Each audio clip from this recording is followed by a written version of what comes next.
उत्तर प्रदेश।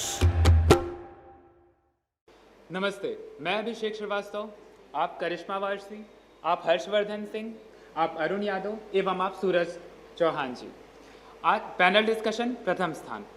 आज का जो हमारा विषय है वो है अंतर्राष्ट्रीय एवं नवयुग के उद्यमी।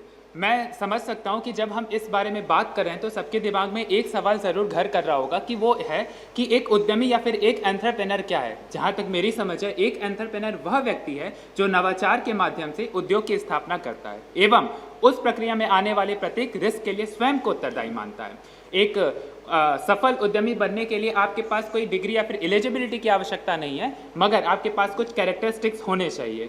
और आज के टाइम में जो काम कर रहे हैं समसामयिक जीवन में, आज के अंतर्राष्ट्रीय एवं नवयुग के उद्यमी जो वैश्विक स्तर पर काम कर रहे हैं, राष्ट्रीय स्तर पर काम कर रहे हैं, बहुत ही प्रेरणादायक है। और आज के वह युवा जो अपने आप को एक उद्यमी के रूप में स्थापित करना चाहते हैं, उन्हें उनसे बहुत कुछ सीखने की आवश्यकता है। जैसा कि आप अंतर्राष्ट्रीय एवं नवयुग के उद्यमियों की बात कर रहे हैं, मैं सबसे पहले नाम लेना चाहूँगा जेफ बेजोस का, जो Amazon.com के CEO और फाउंडर हैं, जिन्होंने जब वो छोटे बचपन में उन्होंने देखा कि सोशल मीडिया पे लगातार यूजर्स बढ़ते जा रहे हैं, तो उन्होंने उस चीज़ को रेवेन्यू जनरेट करने का फॉर्मूला बनाया और उन्होंने उस चीज़ को यूज किया और ई-कॉमर्स वेबसाइट बनाए जिस पे उन्होंने सबसे पहले किताबों को बेचना शुरू किया और धीरे धीरे करते हुए उन्होंने विश्व के सारे उत्पादों को बेचना शुरू किया और आज विश्व स्तर में सबसे आगे हैं।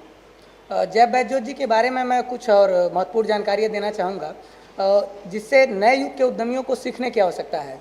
जेफ बेजोस जी ने अपना व्यापार एक छोटे से गैरेज से शुरू किया था और उस समय उनके पास ना कोई विशेष प्रकार की डिग्री, ना कोई विशेष प्रकार का प्रशिक्षण था। बावजूद उसके उन्होंने अपने अनुभव के आधार पर अपने उद्यमिता को आज विश्व पटल पर स्थापित किया है। जैसा कि आपने बहुत अच्छी बात की, अंतर्राष्ट्रीय स्तर पर आप लोग बात कर रहे हैं, तो मैं एक बहुत ही रिवॉल्यूशनरी पर्सनालिटी से आप सभी को अवगत कराना चाहूँगा। मुझे लगता है कि हमारा ये जो पैनल इस नाम से भली भांति परिचित होगा, जिनका नाम है इलॉन मस्क। इलॉन मस्क एक ऐसे उद्यमी है जिन्होंने 10 साल की उम्र में कोई खास डिग्री नहीं की। 10 साल की उम्र में उन्होंने इतनी किताबें पढ़ी जितना कि एक ग्रेजुएशन का बच्चा नहीं पढ़ता है। उन्होंने 11 साल की उम्र में एक कंप्यूटर गेम को डेवलप किया और उसे $500 में बेचा। उसके बाद उन्होंने अपना पहला स्टार्टअप Zip2 नामक कंपनी के साथ शुरू किया। अनेकों संघर्ष के बाद उन्होंने अपने इस स्टार्टअप को आगे बढ़ाया जिसका टर्नओवर $8 मिलियन था। उसके बाद उनके पास कई हिंड्रेंस आए रास्ते में, मगर वो आगे बढ़ते रहे। उसके बाद उन्होंने X.com कंपनी, एक ट्रांजैक्शन की कंपनी है, उसको लॉन्च किया। उसके बाद उन्होंने एक कंपेटिबिलिटी के साथ कोलैबोरेट करके पेपल से तो आप सभी वाकिफ होंगे कि पेपल नाम की कंपनी, एक वो भी ट्रांजैक्शन कंपनी है वर्ल्ड वाइड, उसकी स्थापना की। एवं उसके फेलियर के बाद वो फेलियर नहीं रही, मगर उनके शेयर होल्डर्स ने उनके साथ कुछ ऐसे काम किए जिससे उनका शेयर उसमें से निकाल दिया गया। फिर भी उनके पास $22 मिलियन का टर्नओवर था। अगर वो चाहते तो एक अमीर आदमी बन के बैठ सकते थे, मगर उन्होंने सिर्फ इन्वेस्टमेंट में विश्वास करना सीखा था, इन्वेस्टमेंट में फोकस करना सीखा था। उस इन्वेस्टमेंट के थ्रू अपने बिजनेस को एक्सपेंड करवाया। उसके आगे उन्होंने, अगर मैं बात करूं तो SpaceX नामक वर्ल्ड वाइड टॉप कंपनी जो एरोनॉटिक्स की है, उसकी स्थापना की। उसकी स्थापना के लिए उन्होंने कोई विशेष डिग्री या किसी संस्थान से जाकर उसकी शिक्षा नहीं ली। उन्होंने अनेकों और हजारों किताबें पढ़ी। उसके बाद उन्होंने SpaceX नामक कंपनी को स्थापित किया और एक बहुत ही प्रेरणादायक आज के नवयुग के उद्यमियों को इनसे काफी कुछ सीखने की आवश्यकता है। जी बिल्कुल अभिषेक जी, आप जिस प्रकार अंतर्राष्ट्रीय स्तर के उद्यमियों की बात कर रहे हैं, उसी प्रकार आज हमारे भारतवर्ष में भी ऐसे बहुत से कुशल और कामयाब उद्यमी हैं। उदाहरण के तौर पर हम टाटा को ले सकते हैं। टाटा समूह ने एक बहुत ही छोटे से व्यवसाय साबुन, डिटर्जेंट साबुन और खाना पकाने वाले तेल से अपना व्यवसाय शुरू किया और आज वह चाय से लेकर 5 स्टार होटल, सुई से लेकर स्टील और लकटकिया नैनो कार से लेकर हवाई जहाज तक का निर्माण कर रहे हैं। फिर चाहे वह इंफॉर्मेशन टेक्नोलॉजी हो, कम्युनिकेशन हो या फिर सॉफ्टवेयर हो, आज सभी क्षेत्रों में वह एक कुशल उद्यमी के तौर पर हैं। टाटा समूह का जो मुख्य उद्देश्य था वह था समझदारी, जिम्मेदारी और एकता से समाज के लोगों के जीवन स्तर को बेहतर बनाना, जिससे कि हर किसी को शरण मिल सके। रतन टाटा जी की एक फिलॉसफी थी, क्या कंपनी के लिए अच्छा है और क्या दुनिया के लिए अच्छा है। मुझे लगता है अगर आज के युवा, आज के नव युवा और आज के उद्योग, आज के जो युवा हैं और नए भारत के युवा हैं, अगर इस फिलॉसफी के साथ काम करें तो मुझे डेफिनेटली यकीन है कि हम विश्व स्तर पर उद्यमिता के क्षेत्र में भारत का झंडा गाड़ सकेंगे।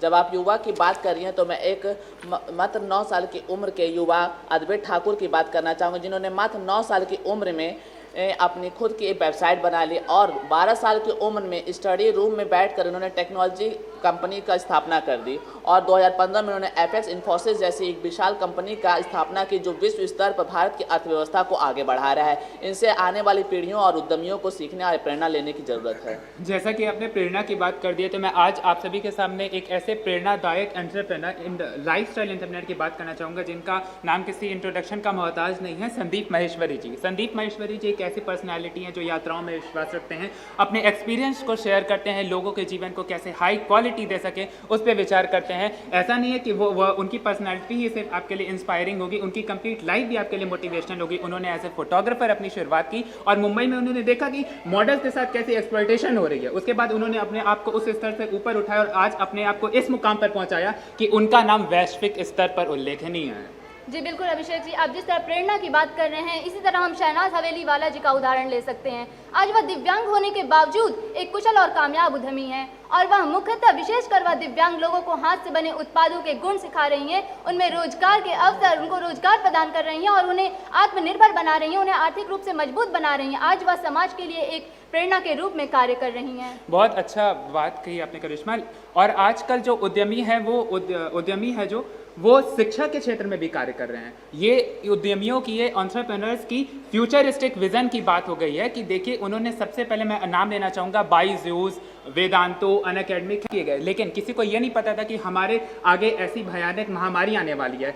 इस क्षेत्र में उनके द्वारा चलाया गया पहल शिक्षा इस पैंडेमिक के टाइम में भी शिक्षा उपलब्ध कराने के लिए कारगर साबित हुआ है। और मैं ये कहना चाहूँगा कि प्रधानमंत्री जी द्वारा चलाए गए डिजिटल इंडिया अभियान को ये संपूर्ण रूप से संतुष्ट कर रहा है। ये बहुत ही अच्छी बात है जिसका एडमायर करना चाहिए। जी बिल्कुल, जिस तरह प्रधानमंत्री नरेंद्र दामोदर दास मोदी जी ने डिजिटल इंडिया को एक पहल की, उसी प्रकार आत्मनिर्भर भारत की भी पहल की है और आत्मनिर्भर भारत के माध्यम से आज हम युवाओं में रोजगार उत्पन्न कर सकते हैं और उन्हें एक कुशल उद्यमी के रूप में हम उन्हें विश्व स्तर पर पहुंचा सकते हैं। और आज के उद्यमी आत्मनिर्भर भारत के माध्यम से लोकल प्रोडक्ट को किस ग्लोबल स्तर पर पहुँचा सकते हैं और उन्हें एक विश्व पहचान दिला सकते हैं।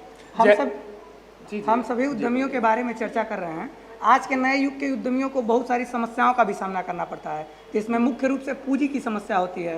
पूंजी की समस्या, सरकार की बहुत सारी योजनाओं के तहत ऐसे नए उद्यमियों को अपनी उद्यमिता को स्थापित करने के लिए अवसर मिलते हैं, लेकिन कहीं ना कहीं सरकार और ग्रामीण स्तर पर एक कम्युनिकेशन नहीं बन पाता है, जिससे उस उद्यमी, जो नए युग का उद्यमी जो अपना उद्यमिता स्थापित करना चाहता है, उस तक वो मूलभूत सुविधाएं नहीं पहुँच पाती हैं। और कभी कभी ऐसा होता है कि उद्यमी अगर अपने अनुभव के आधार पे अपनी उद्यमिता को स्थापित करना चाहता है और शुरुआती दौर में असफल होता है, तो ग्रामीण इलाके के समाज के लोग वो उसे हतोत्साहित कर देते हैं और वो अपनी उद्यमिता को स्थापित नहीं कर पाता है। आपने अच्छी बात की बहुत, लेकिन मैं मानता हूँ कि थोड़ी जटिलता है, थोड़ा संघर्ष है, थोड़ी कठिनाई है, लेकिन हम सभी जानते हैं कि हमारे देश के वीर जवान the most battlefield in the world -53 degree Celsius Siachen glacier पे किस तरीके से दुश्मन के सामने सीना तान के खड़े हैं, वो अपने संकल्प से और अपने सिद्धि से किस तरीके से पूरी देश की सुरक्षा कर रहे हैं। अगर वो अपनी पूरी तन्मयता के साथ अपने कार्य को कर रहे हैं, तो हमें भी इन जटिलता को,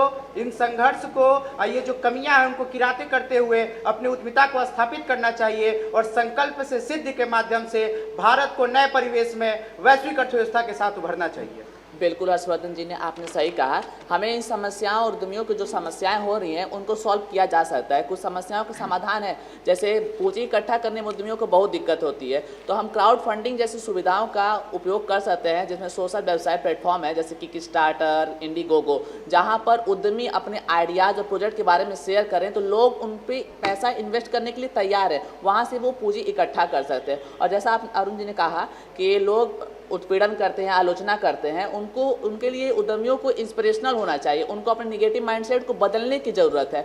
उनको इंस्पिरेशन के लिए अच्छी किताब जैसे रिच डैड पुअर डैड किताबें और कुछ अच्छी मूवी देखनी चाहिए जो एंटरप्रेन्योर्स के लाइफस्टाइल पे बेस्ड है, उनको वहाँ से प्रेरणा लाइज, जैसे बैंड बाजा बारात जिसमें 2 पार्टनर्स ने मिलकर एक अच्छे उद्यमी का काम किया, और गुरु और रॉकेट सिंह जैसे मूवीज़ को देखना चाहिए और अच्छी अच्छी किताबें पढ़ने से उनसे इंस्पिरेशन लेना चाहिए, अपने अंदर एक पॉजिटिव एटीट्यूड को पैदा करना चाहिए। जी बिल्कुल, अगर आज के उद्यमी वेस्ट मटेरियल का भी प्रयोग करके एक नया स्टार्टअप कर सकते हैं। उदाहरण के तौर पर हम बेंगलुरु और चेन्नई की प्लास्टिक से बनी रोड को हम देख सकते हैं। अगर हम एक किलोमीटर स्टेट हाईवे को, प्लास्टिक को अगर हम कैटलिस्ट और तार के साथ मिक्स करके रोड बनाएं तो लगभग हम 2 से 3 हज़ार प्लास्टिक का प्रयोग हम 1 किलोमीटर स्टेट हाईवे के लिए कर सकते हैं। और मुझे लगता है इससे 10 साल के अंतर्गत ही प्लास्टिक की सुविधाओं में प्लास्टिक की समस्याओं से हमें निजात मिलेगा और हम नए रोजगार लोगों को प्रदान कर सकेंगे और देश की अर्थव्यवस्था को हम सुदृढ़ बना सकते हैं। आपने बहुत अच्छी बात करी करिश्मा, लेकिन इसी सीरियल में आपने अभी कुछ देर पहले लोकल प्रोडक्ट के बारे में जिक्र किया था, तो उस लोकल प्रोडक्ट में हाल ही में चलाए गए इसी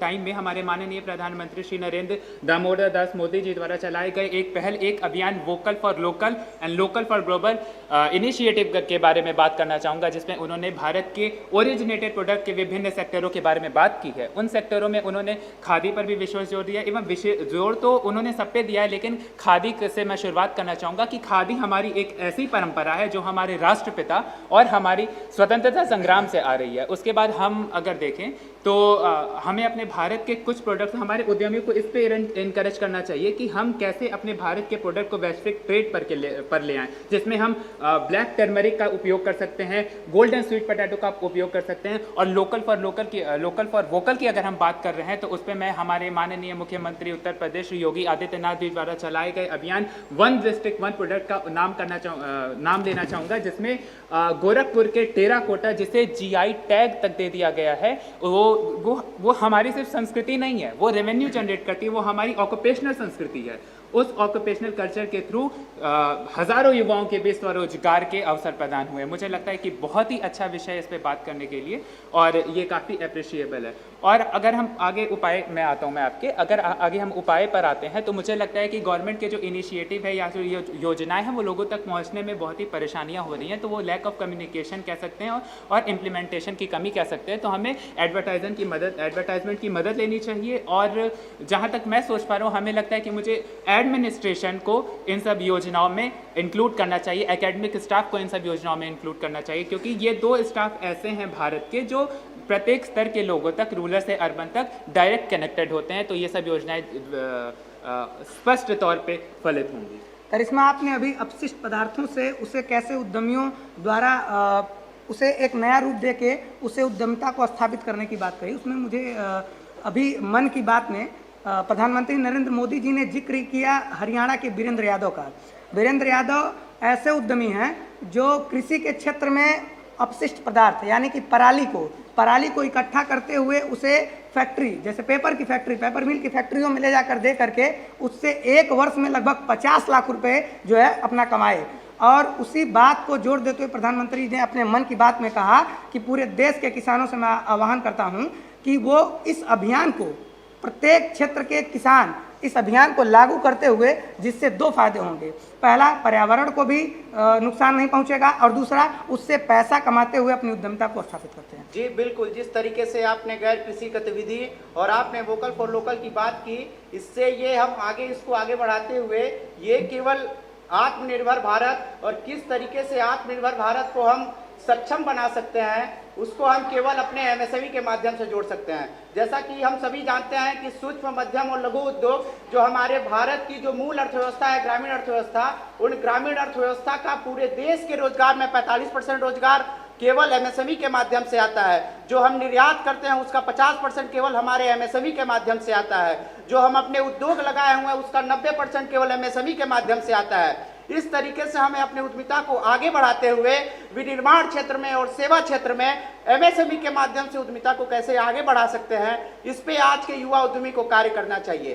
किस तरीके से हम आज के इस अर्थव्यवस्था में वैश्विक अर्थव्यवस्था के रूप में अपने आप को प्रतिस्थापित करते हुए आत्मनिर्भर भारत की संकल्पना को तय कर सके, क्योंकि हमारे प्रधानमंत्री जी ने कहा है कि 21वीं सदी जो होगी वो भारत की सदी होगी, क्योंकि संपूर्ण विश्व आज भारत की तरफ देख रहा है।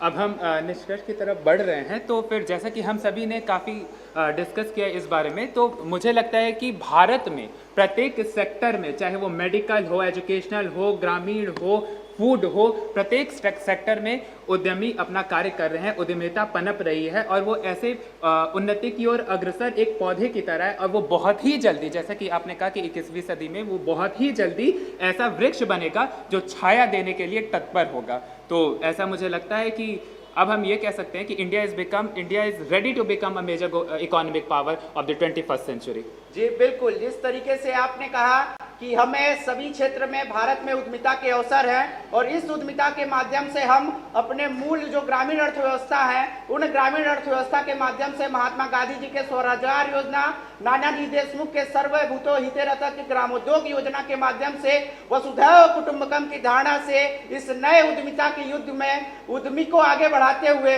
पूरे विश्व के लिए रोटी की टोकरी बनने का काम करेंगे।